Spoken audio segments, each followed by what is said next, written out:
Hotel की manager जिस बुजुर्ग को भिखारी समझकर सबके सामने नीचा दिखा रही थी, असल में वह ना तो भिखारी था, ना ही गरीब, बल्कि इतना बड़ा आदमी था जिसकी किसी ने कल्पना भी नहीं की थी। और जब उसकी सच्चाई सामने आई तो ऐसा हुआ कि पूरे होटल के होश उड़ गए। सुबह के ठीक 10 बजे शहर के सबसे बड़े होटल 5 सितारा में एक बुजुर्ग साधारण कपड़े पहने हुए होटल की ओर बढ़ रहे थे। नाम था राम प्रसाद। उनके हाथ में एक पुराना सा झोला था, लेकिन जैसे ही वह होटल के गेट पर पहुंचे, गार्ड के माथे पर तुरंत शिकन आ गई। गार्ड ने सामने आकर रास्ता रोकते हुए कहा, बाबा, आप यहाँ कहाँ आ गए? क्या काम है आपको यहाँ? राम प्रसाद ने हल्की मुस्कान के साथ कहा, बेटा, मेरी यहाँ बुकिंग है, बस उसी के बारे में पूछना था। गार्ड ने हंसते हुए अपने साथी से कहा, अरे देखो तो, बाबा कह रहे हैं इनकी यहाँ बुकिंग है। गार्ड ने फिर राम प्रसाद से कहा, बाबा देखो, आपसे ज़रूर कोई गलती हुई है, शायद आपको किसी ने गलत पता दे दिया है, क्योंकि यह होटल बहुत ही लग्जरी है। बड़े बड़े बाबू लोग आते हैं यहाँ, कोई आम आदमी इसको अफोर्ड नहीं कर सकता। इतने में होटल की रिसेप्शनिस्ट निशा कपूर ने ये बातचीत सुन ली। उसने अपनी नज़रें राम प्रसाद पर डाली, सिर से पांव तक उन्हें देखा और होठों पर हल्की मुस्कान तैर गई। वह मुस्कान स्वागत की नहीं, बल्कि ताने और उपेक्षा की थी। निशा ने कहा, बाबा, मुझे नहीं लगता कि आपकी कोई बुकिंग है इस होटल में। यह होटल बहुत महंगा है, शायद आप गलत जगह आ गए हैं। राम प्रसाद ने उसी सहजता से जवाब दिया, बेटी, एक बार चेक तो कर लो, शायद मेरी बुकिंग यहीं हो। निशा ने लापरवाही से कंधे उचकाए और कहा, ठीक है बाबा, इसमें समय लगेगा, आप वेटिंग एरिया में जाकर बैठ जाइए। राम प्रसाद ने सिर हिलाया और धीरे धीरे वेटिंग एरिया की ओर बढ़े। लॉबी में मौजूद कई गेस्ट उन्हें अजीब नज़रों से घूर रहे थे। किसी ने धीरे से कहा, लगता है मुफ्त का खाना खाने आया है कोई, और बोला, इसकी तो औकात भी नहीं है कि यहाँ का एक गिलास पानी भी खरीद सके। राम प्रसाद ने यह सब कुछ सुना, लेकिन वह चुप रहे। वह कोने में रखी एक कुर्सी पर बैठ गए, झोला ज़मीन पर रखा और दोनों हाथ छड़ी पर टिकाकर खामोश बैठे रहे। लॉबी का माहौल अजीब हो चुका था। लोग चाय और कॉफ़ी की चुस्कियां लेते हुए उन्हीं की तरफ इशारा करके बातें बना रहे थे। किसी छोटे बच्चे ने अपनी माँ से मासूमियत से पूछा, मम्मी, ये बाबा यहाँ क्यों बैठे हैं? यह तो होटल वाले जैसे नहीं दिखते। माँ बच्चे से बोली, बेटा, सब किस्मत के मार है, जब किस्मत साथ ना दे तो हर किसी की सुननी पड़ती है। इसी बीच निशा फिर से वहाँ से गुजरी। उसने अपने साथी स्टाफ से कहा, पता नहीं मैनेजर साहब क्या कहेंगे, ऐसे लोगों को यहाँ बैठाना भी रिस्क है, होटल की इमेज ख़राब हो रही है। साथी ने हंसते हुए कहा, कोई बात नहीं, कुछ देर बाद यह खुद ही उठकर चला जाएगा। राम प्रसाद ये सब सुन रहे थे, पर वह एक शब्द ना कह सके। वो सिर्फ इंतज़ार कर रहे थे कि कोई उनकी बात सुने। 1 घंटे तक वो यूं ही बैठे रहे, कभी घड़ी देखते, कभी रिसेप्शन की तरफ नज़र डालते। उन्हें उम्मीद थी कि कोई आएगा और कहेगा, हाँ बाबा, आपकी बुकिंग है, लेकिन ऐसा नहीं हुआ। राम प्रसाद ने धीरे से कुर्सी का सहारा लिया और खड़े हो गए। उन्होंने रिसेप्शन की तरफ देखा और कहा, बेटी, अगर तुम व्यस्त हो तो अपने मैनेजर को बुला दो, मुझे उनसे भी कुछ ज़रूरी बात करनी है। निशा ने मन ही मन सोचा, अब इसे मैनेजर से भी मिलना है। फिर अनमने ढंग से फ़ोन उठाया और होटल मैनेजर विक्रम खन्ना को कॉल लगाया। उसने कहा, सर, एक बुज़ुर्ग आपसे मिलना चाहते हैं। विक्रम ने दूर से राम प्रसाद को देखा और फ़ोन पर हंसते हुए कहा, क्या ये हमारे गेस्ट हैं या बस ऐसे ही चले आए हैं? मेरे पास अभी टाइम नहीं है, इन्हें बैठने दो, थोड़ी देर में खुद चले जाएंगे। निशा ने वही आदेश दोहराया और राम प्रसाद को और थोड़ी देर बैठने का आदेश दिया। रामप्रसाद ने गहरी सांस ली और फिर से उसी कोने की कुर्सी पर बैठ गए। सारी नज़रों का बोझ उनके कंधे पर था, लेकिन उनकी आंखों में अब भी वही सब्र था। मानो कह रहे हों, सच को छिपाया जा सकता है पर रोका नहीं जा सकता। लॉबी में रामप्रसाद अभी बैठे थे। समय धीरे धीरे बीत रहा था, लेकिन उनके लिए हर मिनट किसी पहाड़ की तरह भारी हो रहा था। इसी बीच रिसेप्शनिस्ट निशा कपूर दोबारा उनके पास आई। उसने रूखी आवाज़ में कहा, बाबा, आपको थोड़ा और इंतज़ार करना पड़ेगा। मैनेजर साहब अभी भी बिज़ी हैं। रामप्रसाद ने मुस्कुराकर सिर हिलाया और बोले, ठीक है बेटी, मैं इंतज़ार कर लूँगा। उसी समय होटल का मैनेजर विक्रम खन्ना अपने कैबिन में बैठा हुआ किसी विदेशी क्लाइंट से फ़ोन पर बातें कर रहा था। उसके चेहरे पर घमंड साफ झलक रहा था। फ़ोन रखते ही रिसेप्शन से निशा का दोबारा कॉल आया। निशा ने कहा, सर, वो बुज़ुर्ग अभी लॉबी में बैठे हैं, आप एक बार उनसे मिल लीजिए। विक्रम ने हंसते हुए कहा, बैठा रहने दो, थोड़ी देर में थक जाएगा और खुद चला जाएगा। मेरे पास ऐसे फालतू लोगों के लिए वक्त नहीं है। तभी वहाँ एक छोटा कर्मचारी आया। नाम था अर्जुन शर्मा। वह होटल का बेल बॉय था। उसने रामप्रसाद को देखा। लॉबी में सब उनका मजाक उड़ा रहे थे, लेकिन अर्जुन की आंखों में उनके लिए सम्मान था। वह धीरे से पास आकर बोला, बाबा, आप कब से बैठे हैं? क्या किसी ने आपकी मदद नहीं की? रामप्रसाद ने मुस्कुराकर उसकी ओर देखा और कहा, बेटा, मैं मैनेजर से मिलना चाहता हूँ, पर लगता है वह व्यस्त है। अर्जुन का चेहरा कस गया। वह बोला, बाबा, आप चिंता मत करो, मैं अभी उनसे बात करता हूँ। रामप्रसाद ने सिर हिलाया। तुम्हारे बहुत धन्यवाद। भगवान तुम्हें सुखी रखे। अर्जुन तेज कदमों से मैनेजर के कैबिन में गया। दरवाजे पर पहुंचते ही उसने नॉक किया और अंदर चला गया। विक्रम खन्ना ने इशारे से पूछा, क्या बात है? अर्जुन ने आदर से कहा, सर, लॉबी में एक बुजुर्ग बैठे हैं, वह आपसे मिलना चाहते हैं। विक्रम ने भौहें चढ़ाई और ठंडी आवाज़ में बोला, अर्जुन, तुम्हें कितनी बार कहा है कि फालतू लोगों से दूर रहो। वह कोई गेस्ट नहीं है, शायद भूला भटका कोई आ गया है। अर्जुन ने धीरे से कहा, लेकिन सर, उन्होंने कहा कि उन्हें आपसे ज़रूरी बात करनी है। विक्रम हंस पड़ा। अरे ज़रूरी बात, तुम्हें अंदाज़ा भी है यहाँ कितने करोड़ का कारोबार होता है और तुम मुझे ऐसे बाबा से मिलवाना चाहते हो? अर्जुन चुप रहा, लेकिन अंदर से दुखी था। उसने सोचा, इंसान को उसकी शक्ल देखकर कैसे ठुकराया जा सकता है? क्या बड़े पद पर बैठने से किसी को इंसानियत भूल जानी चाहिए? विक्रम ने सख्त आवाज़ में कहा, अर्जुन, तुम अपना काम करो, ये मामला तुम्हारे बस का नहीं है। अर्जुन ने सिर झुकाया और बाहर चला आया। लॉबी में लौटते ही उसने रामप्रसाद की ओर देखा। उनकी आंखों में धैर्य अभी था। अर्जुन उनके पास बैठ गया और बोला, बाबा, मैंने कोशिश की, लेकिन मैनेजर साहब अभी नहीं मिलना चाहते। रामप्रसाद ने मुस्कुराकर उसके कंधे पर हाथ रखा और बोले, कोई बात नहीं बेटा, तुमने कोशिश की, यही मेरे लिए काफ़ी है। अर्जुन की आंखें भर आई। उसने महसूस किया कि ये बुजुर्ग कोई आम इंसान नहीं है, लेकिन सादगी में एक अजीब सी ताकत छिपी थी। लॉबी का माहौल अब और भी भारी हो चुका था। लोगों के ताने और ठहाके, रामप्रसाद की खामोशी और अर्जुन की बेचैनी, सब मिलकर एक अजीब तस्वीर बना रहे थे। करीब 1 घंटे बीत चुका था। रामप्रसाद अभी उसी कुर्सी पर बैठे थे।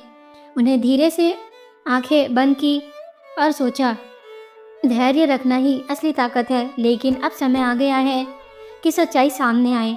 होटल की घड़ी ने 12:30 बजाए। रामप्रसाद अब और चुपचाप बैठ नहीं पाए। उन्होंने धीरे से अपनी छड़ी उठाई, झोला कंधे पर टांगा और रिसेप्शन की तरफ बढ़ गए। लॉबी में बैठे कई लोगों ने फिर से ताने कसे, देखो देखो, बाबा अब मैनेजर से लड़ने जा रहे हैं। रिसेप्शन पर खड़ी निशा कपूर ने उन्हें आते देखा। उसने झुंझलाकर कहा, बाबा, आपको कहा था ना, इंतज़ार कीजिए, मैनेजर अभी भी बिज़ी है। रामप्रसाद ने उसकी ओर देखा और नर्म आवाज़ में बोले, बेटी, बहुत इंतज़ार कर लिया, अब मैं खुद ही उनसे बात कर लूँगा। इतना कहकर रामप्रसाद सीधा मैनेजर विक्रम खन्ना के कैबिन की ओर बढ़े। लॉबी में खामोशी छा गई। सबकी नज़रें उसी तरफ टिक गई। हर कोई देखना चाहता था कि आगे क्या होने वाला है। जैसे ही रामप्रसाद ने कैबिन का दरवाज़ा खोला, विक्रम अपनी घूमने वाली कुर्सी पर अकड़ के साथ बैठा था। उसने भी चिढ़ाते हुए कहा, हाँ बाबा बताइए, इतना शोर क्यों मचा रखा है? क्या काम है आपको? रामप्रसाद ने धीरे से झोला खोला और उसके अंदर से एक लिफाफा निकाला। उसे आगे बढ़ाते हुए बोले, यह मेरी बुकिंग और होटल से जुड़ी कुछ डिटेल्स हैं, कृपया एक बार देख लीजिए। विक्रम ने हंसते हुए लिफाफा हाथ में लिया, लेकिन खोले बिना ही टेबल पर पटक दिया। उसकी हंसी में अहंकार साफ झलक रहा था। उसने कहा, बाबा, जब किसी इंसान की जेब में पैसे नहीं होते तो उसे बुकिंग जैसी बड़ी बड़ी बातें करना बिल्कुल बेकार है। मुझे आपके जैसे लोगों की शक्ल देखकर ही पता चल जाता है कि आपके पास कुछ नहीं है। यह होटल आपके बस का नहीं है। बेहतर होगा आप यहाँ से चले जाएं। रामप्रसाद ने उसकी आंखों में देखा। उनकी आवाज़ अब गहरी और गंभीर हो चुकी थी। उन्होंने कहा, बेटा, बिना देखे कैसे तय कर लिया? एक बार इन कागज़ों को देख तो लो। सच्चाई अक्सर वैसी नहीं होती जैसी दिखती है। विक्रम कुर्सी पर पीछे झुक गया और ज़ोर से हंसते हुए बोला, बाबा, मुझे किसी कागज़ को देखने की ज़रूरत नहीं है। मैं सालों से इस होटल को संभाल रहा हूँ। लोगों की शक्ल देखकर ही पहचान लेता हूँ कि किसकी क्या औकात है। आपकी शक्ल कहती है आपके पास कुछ भी नहीं है। यह सुनकर लॉबी में बैठे कुछ गेस्ट भी हंसने लगे। रामप्रसाद ने गहरी सांस ली और लिफाफा टेबल पर रखा और शांत स्वर में बोले, ठीक है, जब तुम्हें यकीन नहीं है तो मैं चला जाता हूँ, लेकिन याद रखना, जो तुमने आज किया है उसका नतीजा तुम्हें भुगतना पड़ेगा। इतना कहकर उन्होंने दरवाजे की ओर कदम बढ़ाए। पीछे बैठे गेस्ट फुसफुसाने लगे, वह मैनेजर ने सही किया, ऐसे लोगों को यहाँ सबक मिलना चाहिए। रामप्रसाद होटल से बाहर निकल गए। उनकी धीमी चाल और झुकी हुई कमर ने पूरे स्टाफ के बीच एक अजीब सा सन्नाटा छोड़ दिया।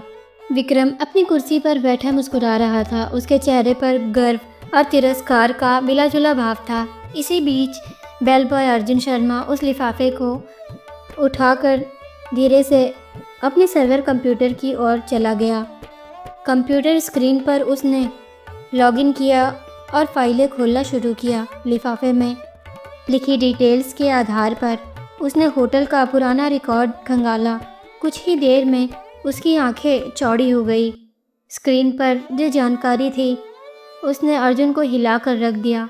रिकॉर्ड में साफ लिखा था, रामप्रसाद होटल के 65% शेयर होल्डर, संस्थापक सदस्य। अर्जुन की सांसें तेज़ हो गई। उसने फौरन प्रिंटर से रिपोर्ट निकाली। कागज़ हाथ में लिए वह भागता हुआ मैनेजर के कैबिन में पहुंचा। अंदर विक्रम अब भी किसी क्लाइंट से फ़ोन पर बात कर रहा था। अर्जुन ने धीरे से कहा, सर, ये रिपोर्ट देखिए, ये वही बुज़ुर्ग हैं जो यहाँ आए थे। ये हमारे होटल के असली मालिक हैं। विक्रम ने फ़ोन रखते हुए अर्जुन की तरफ देखा और भौहें चढ़ा ली।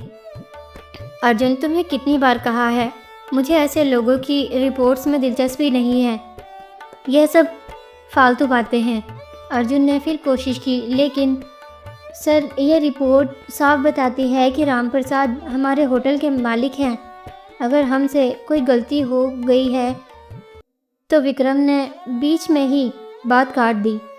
उसने रिपोर्ट को अपनी तरफ से सरका कर देखा, फिर बिना पढ़े ही उसे वापस अर्जुन की ओर धकेल दिया। उसकी आवाज़ में अहंकार पहले से और ज़्यादा था। उसने कहा, मुझे यह सब बकवास नहीं चाहिए।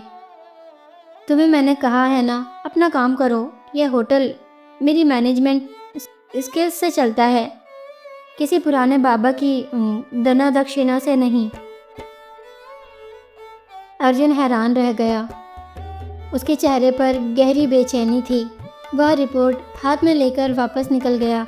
लॉबी में आते ही उसने रामप्रसाद को याद किया। उनकी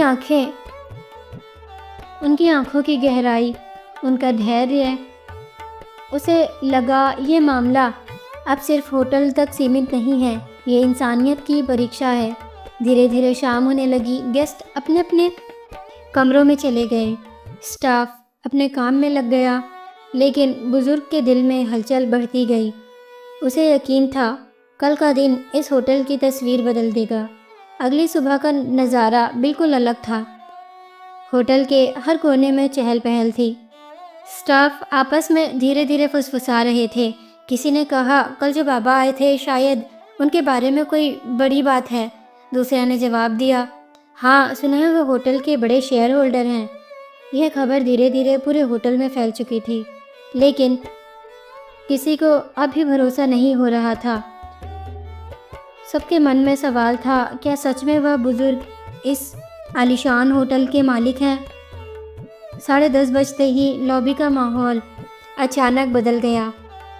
होटल के मुख्य द्वार से वही साधारण कपड़े पहने बुजुर्ग रामप्रसाद अंदर आए, लेकिन इस बार वह अकेले नहीं थे। उनके साथ एक सूट बूट पहना अधिकारी था, जिसके साथ में काले रंग का ब्रीफकेस था। सभी की नज़रें एक ही पल में उसी दिशा में टिक गई। गार्ड, रिसेप्शनिस्ट, वेटर सब सन्नाटे में खड़े रह गए।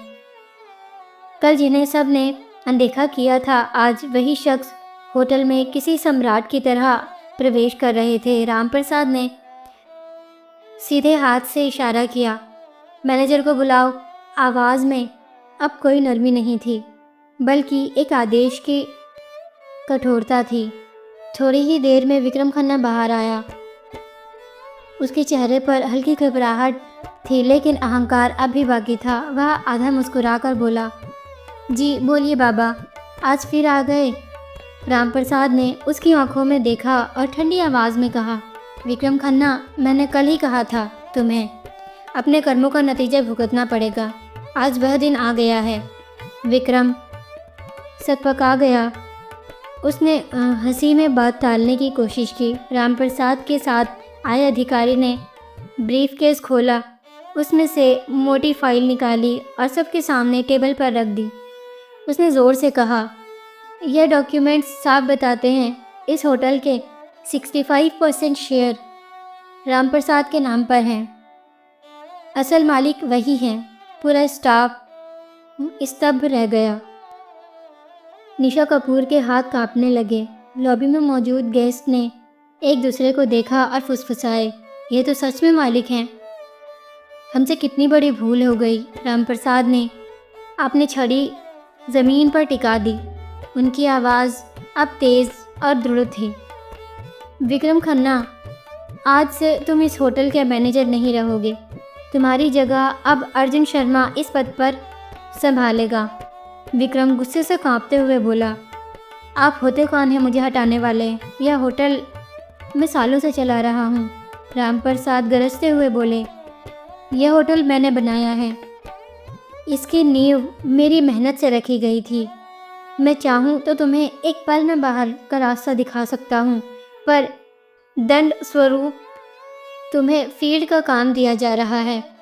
अब वही काम करो जो तुमने दूसरों से करवाया है। रामप्रसाद ने अर्जुन को पास बुलाया। उन्होंने उसे कंधे पर हाथ रखते हुए कहा, तुम्हारे पास धन नहीं था, लेकिन दिल में इंसानियत थी। यही असली काबिलियत है, इसलिए तुम इस पद के हकदार हो। अर्जुन की आंखों से आंसू बह निकले। वह भावुक होकर बोला, साहब, मैंने तो बस इंसानियत निभाई थी। रामप्रसाद मुस्कुराए, यही सबसे बड़ी योग्यता है बेटा। फिर उन्होंने रिसेप्शनिस्ट निशा कपूर की ओर देखा। उनकी नज़र इतनी कठोर थी कि निशा कांप गई। रामप्रसाद बोले, निशा, तुम्हारी ये गलती पहली है, इसलिए तुम्हें माफ़ कर रहा हूँ। लेकिन याद रखना, इस होटल में कभी किसी को उसके कपड़ों से मत आंकना। हर इंसान की इज्जत बराबर है। निशा ने हाथ जोड़ लिए और रोते हुए कहा, मुझे माफ़ कर दीजिए, आगे से ऐसा कभी नहीं होगा। रामप्रसाद ने चारों तरफ देखा और ऊंची आवाज़ में कहा, सुन लो सब लोग, ये होटल सिर्फ अमीरों का नहीं है। यहाँ इंसानियत ही असली पहचान है। जो भी अमीर गरीब का फ़र्क करेगा, वह इस जगह पर रहने लायक नहीं होगा। लॉबी में मौजूद गेस्ट ने ज़ोरदार तालियां बजाई। हर कोई रामप्रसाद को सम्मान की नज़रों से देख रहा था। जो कल तक उन्हें तुच्छ समझ रहे थे, आज वही उनके आगे झुक गए। रामप्रसाद ने अंत में कहा, असली अमीरी पैसे में नहीं, सोच में होती है। अगर सोच बड़ी हो तो इंसान खुद ही बड़ा बन जाता है। इतना कहकर वह अधिकारी के साथ होटल से बाहर निकल गए। पीछे खड़े स्टाफ और गेस्ट देर तक उनकी ओर देखते रहे और मन ही मन सोचते रहे, मालिक ऐसा होना चाहिए जो दूसरों को उनकी इंसानियत से पहचाने, ना कि उनके कपड़ों से। उस दिन के बाद होटल का माहौल पूरी तरह बदल गया। स्टाफ अब हर गेस्ट के साथ सम्मान से पेश आता। लोग कहते, रामप्रसाद ने सिर्फ होटल नहीं बनाया बल्कि इंसानियत की नींव रखी है। दोस्तों, ये कहानी आपको कैसी लगी कमेंट में ज़रूर बताना। वीडियो को लाइक, शेयर और चैनल को सब्सक्राइब ज़रूर करना। मिलते हैं अगले वीडियो में। धन्यवाद।